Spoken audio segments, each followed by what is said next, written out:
नमस्कार, स्वागत है आपका। आप देख रहे हैं इंडिया बोल रहा है। मैं हूं आपके साथ विवेक शांडिल्य। इस वक्त अमेरिका में बहुत जबरदस्त प्रोटेस्ट चल रहे हैं, खासकर मिनियापोलिस में, मिनेसोटा में, क्योंकि एक आइस एजेंट ने एक अमेरिकी नागरिक को सरेआम गोलियों से भून दिया और ट्रंप प्रशासन उसको जस्टिफाई करने की कोशिश में लगा हुआ है कि उसने आत्मरक्षा में गोली चलाई। पूरा अमेरिका इस वक्त दहक रहा है आइस यानी कि immigration and custom enforcement agents की वजह से, और यह सब कुछ हो रहा है डोनाल्ड ट्रंप की नीति की वजह से। तो अंदर से अमेरिका सुलग रहा है, लेकिन अमेरिका बाहर भी अपने खिलाफ दुश्मनों को तैयार कर रहा है। सुपर पावर के गुरूर में ट्रंप ना जाने क्या क्या कर जाना चाहते हैं। दुनिया के किसी भी देश से कोई मतलब नहीं रह गया अमेरिका को। अमेरिका के लिए ट्रंप अब वही बनते जा रहे हैं जो भस्मासुर ने अपने लिए किया था। आपको याद है भस्मासुर की कहानी? आप इसको थोड़ा सा रिलेवेंट कर पाएंगे? मैं आपको भस्मासुर की एक छोटी सी कहानी सुना देता हूं। एक राक्षस हुआ करता था भस्मासुर। तो भस्मासुर ने भगवान शिव की बहुत कठोर तपस्या की। देवाधिदेव को खुश करने के लिए एक पैर पर खड़े होकर उसने सदियों तक तप किया, जप किया, और जब देवाधिदेव महादेव प्रसन्न हुए तो उन्होंने भस्मासुर से कहा कि आप मांगिए, क्या वरदान मांगते हैं? आपके इस तप से, जप से, इस तपस्या से मैं खुश हुआ। तो भस्मासुर ने कहा कि मुझे अमरत्व का वरदान चाहिए, मैं अमर हो जाना चाहता हूं, मेरी मृत्यु कभी ना हो। देवाधिदेव ने कहा कि यह तो मुमकिन नहीं है, अमरत्व का वरदान किसी को नहीं दिया जा सकता, इस जगत में कोई अमर नहीं है। तो उसने कहा कि फिर ऐसा कोई वरदान दीजिए कि मेरा दुश्मन मेरे सामने कभी टिक ही ना पाए, मैं जिसके भी सिर पर हाथ रखूं वो भस्म हो जाए। देवाधिदेव महादेव ने कहा एवमस्तु, ऐसा ही होगा। और जैसे ही यह वरदान भस्मासुर को मिला, भस्मासुर ने इस वरदान के इस्तेमाल के लिए सबसे पहले भगवान शिव को चुना कि सबसे पहले टेस्ट तो आप ही पर करूंगा। फिर भगवान विष्णु मोहिनी का रूप धारण करके भस्मासुर को अपने ही सिर पर हाथ रखने के लिए छलते हैं, और जैसे ही भस्मासुर अपने सिर पर हाथ रखता है वो भस्म हो जाता है, खत्म हो जाता है, और इस तरह शिव की रक्षा होती है। अब डोनाल्ड ट्रंप ने जो शक्ति हासिल की, उस शक्ति से न सिर्फ अमेरिका की विदेश नीति वो खत्म कर रहे हैं, वो अमेरिका को भी जलाने की कोशिश कर रहे हैं, हर्ट कर रहे हैं, डेंट कर रहे हैं, और पूरी दुनिया को ये ताकत जला सकती है। नॉर्थ अटलांटिक में हुआ क्या है जो मैं आपको ये खबर बता रहा हूं। रूसी झंडे वाले तेल टैंकर बेला 1 जो वेनेजुएला से तेल लेकर रशिया जा रहा था, उसको अमेरिका ने पीछा करके सीज कर दिया। यानी कि रशियन ऑयल टैंकर को अमेरिका ने सीज कर दिया। तो यह सवाल सिर्फ टैंकर का नहीं, यह दो महाशक्तियों के टकराने का है, सीधे रूस को ललकारने का है। और रूस चेतावनी दे रहा है कि वो एक न्यूक्लियर पावर्ड मुल्क है, परमाणु ताकत है वो। चीन और कई देश इस कार्रवाई की खुली आलोचना कर रहे हैं, क्योंकि यह सिर्फ जब्ती नहीं है, यह डाका है। समुद्र के बीचों बीच डाका डाला गया है तेल के ऊपर। सवाल सीधा है, क्या आर्थिक दबाव अब सैन्य टकराव में बदलेगा? और अगर ऐसा हुआ तो लड़ाई क्या सिर्फ रूस और अमेरिका की होगी? नहीं, यह पूरी दुनिया में जाएगी। यह दुनिया को दो धड़ों में बांट सकती है। इसके अंदर यह पोटेंशियल है, यह ताकत है। आज इसी मुद्दे पर चर्चा, क्या रूस अमेरिका आमने सामने हैं तो क्या विश्व युद्ध की आहट दिख रही है? दुनिया भर से मेहमान हमारे साथ होंगे।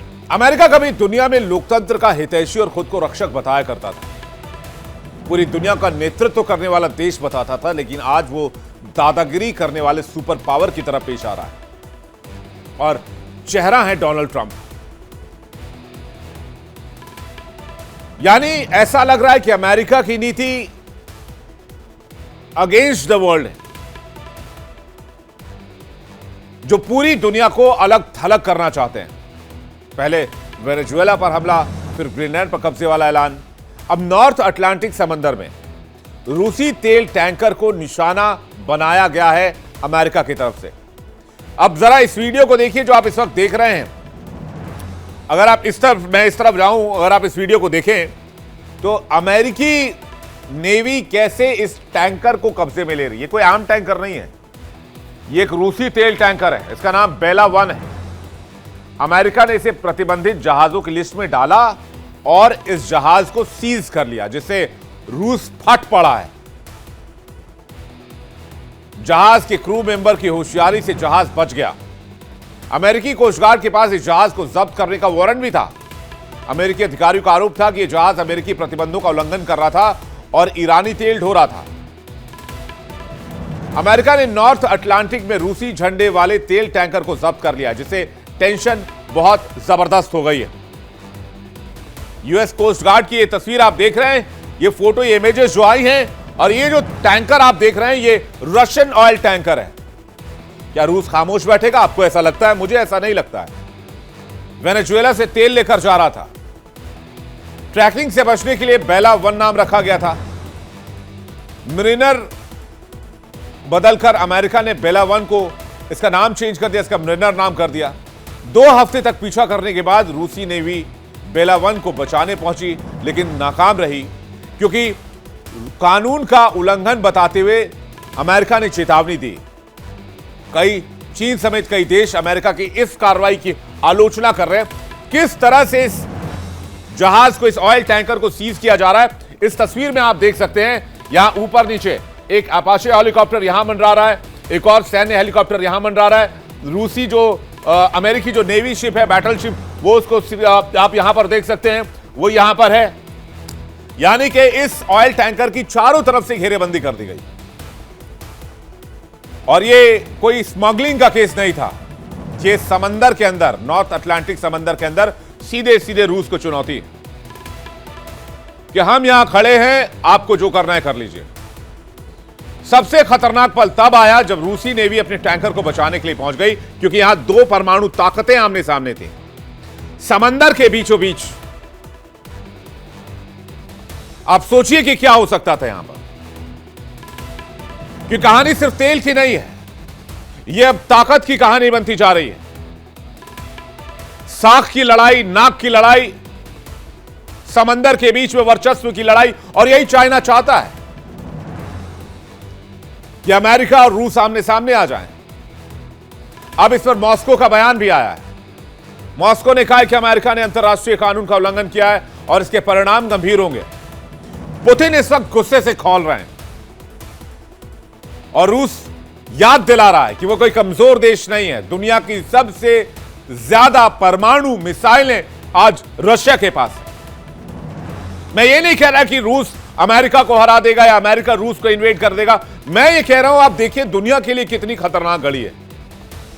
बाय चांस अगर इन दोनों मुल्कों में युद्ध हुआ तो क्या इन दोनों मुल्कों तक रुकेगा ये युद्ध? रूस ने मरने, मारने और मिटने तक की कसम खा ली है। रूस अमेरिका के बीच जंग का काउंटडाउन दिख रहा है। अमेरिकी शिप पर रूस ने टॉर्पीडो लॉक कर दिया। रूस के सांसद की अमेरिका को वार्निंग। गुरुल्योव ने परमाणु जवाब के संकेत दिए हैं।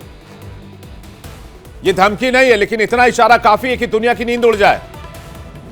अबे नए साल का जश्न बना ही रहे, दूसरा हफ्ता कंप्लीट नहीं हुआ कि यह महायुद्ध की घंटी बज रही है। लोग तो नए साल के जश्न की खुमारी से भी बाहर नहीं आए। क्या 3rd वर्ल्ड वॉर का सीन नजर आ रहा है और अमेरिका पागलपन की हद को पार कर रहा है। पहले वेनेजुएला, फिर कहा जा रहा है ग्रीनलैंड की तरफ जाएंगे, ईरान, मैक्सिको, क्यूबा, कोलंबिया, फिर चीन, रूस, नॉर्थ कोरिया। ट्रंप ऐसा मानते हैं कि अमेरिका जो चाहे वो पूरी दुनिया में कर सकता है, चाहे वो समंदर में हो, आसमान में हो, दुनिया के किसी भी कोने में हो। सवाल यह है कि सुपर पावर होने का मतलब क्या है? दूसरों को दबाना, दूसरों को प्रेशराइज करना, अपनी पॉलिसीज जबरन थोपना, अपनी टैरिफ जबरन थोपना। चीन और कई देश अमेरिका की इस कार्रवाई की आलोचना कर रहे हैं, क्योंकि आज टैंकर रूस का है। कल चाइना का हो सकता है, परसों नॉर्थ कोरिया का हो सकता है, उसके बाद साउथ कोरिया का हो सकता है, फिर खाड़ी देशों का हो सकता है, कल को भारत का भी हो सकता है। अगर समंदर पर कानून नहीं, सिर्फ ताकत चलेगी कि दुनिया तो अराजकता की तरफ चली जाएगी ना। वेनेजुएला के तेल को लेकर अमेरिका ने अब बड़ा ऐलान भी कर दिया है। अमेरिका ने कहा कि वेनेजुएला के तेल पर पूरी तरीके से बैन है, कोई नहीं ले सकता, सिर्फ अमेरिका लेगा। वेनेजुएला से कोई व्यापार नहीं करेगा, सिर्फ अमेरिका करेगा। शैडो फ्लीट तेल टैंकर पर यूएस का एक्शन हुआ है और वेनेजुएला से 5 करोड़ बैरल ऑयल अमेरिका लेगा और कोई नहीं लेगा। तो भाई साहब, ये तो खुलेआम दादागिरी है। आज सबसे बड़ा सवाल यह है कि क्या रूस चुप बैठेगा? इतिहास की कहानी उठाकर देख लीजिए, इतिहास के पन्ने पलट कर देख लीजिए, रूस अपमान नहीं भूलता है। सवाल तेल टैंकर का नहीं है, सवाल रूस की संप्रभुता का है, रूस के झंडे का है, क्योंकि ये जो टैंकर जा रहा था इसमें रूसी फ्लैग लगा हुआ था। और सवाल अमेरिका की दादागिरी का है। और जब ऐसे ही मामले चलेंगे तो फिर नॉर्थ अटलांटिक ही नहीं, पूरी दुनिया ही युद्ध के मुहाने पर खड़ी नजर आएगी। अब जो बातें मैंने एक्सप्लेन की है, इस पर बातचीत करने के लिए मेहमानों का एक बड़ा पैनल हमारे साथ जुड़ रहा है। मेजर जनरल अनुज माथुर हमारे साथ जुड़ रहे हैं, रक्षा विशेषज्ञ, स्वागत कीजिए। डॉक्टर धीरज कौल हमारे साथ जुड़ रहे हैं, भू राजनीतिक विशेषज्ञ, स्वागत कीजिए। डॉक्टर अमन शुग हमारे साथ जुड़ रहे हैं, भू राजनीतिक विश्लेषक, आपका भी बहुत स्वागत है। संजीव श्रीवास्तव हमारे साथ जुड़ रहे हैं, बहुत स्वागत है संजीव जी आपका भी। और तमाम दर्शकों का एक बार फिर से बहुत वेलकम करते हैं।